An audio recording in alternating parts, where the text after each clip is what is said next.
美国国防部长奥斯汀最近伫一场听证会证实讲，美国会提供台湾军援，头一波是5亿美金的武器装备哦。也毋过今仔早起，替副会主委房世宽是表示讲，毋免开钱的军事援助，毋知影会有啥物代价。今仔早起有记者问房世宽，志愿役的军人留袂掉，替副的制度敢有需要修改？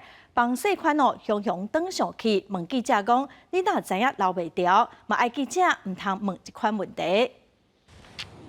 中国提关对台军事施压，美国协助强化台湾自我防卫能力，受俄乌战争影响，军购交付延前。美国国会伫2023年度国防授权法案当中，授权美国总统拜登使用总统拨款权，相继提供价值10亿美金武器装备予台湾。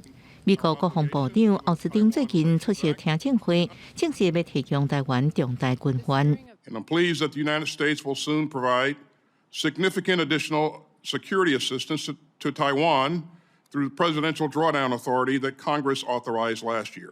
对美国投升5亿美金的无上军援有希望达成，刺针飞弹、标称飞弹被解到美方替台湾下定前做准备，替副会主委房世宽烦恼无上军援有不可预期的代价。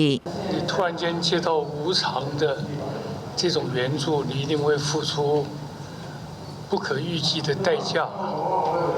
这代价是什么？我没办法回答你们。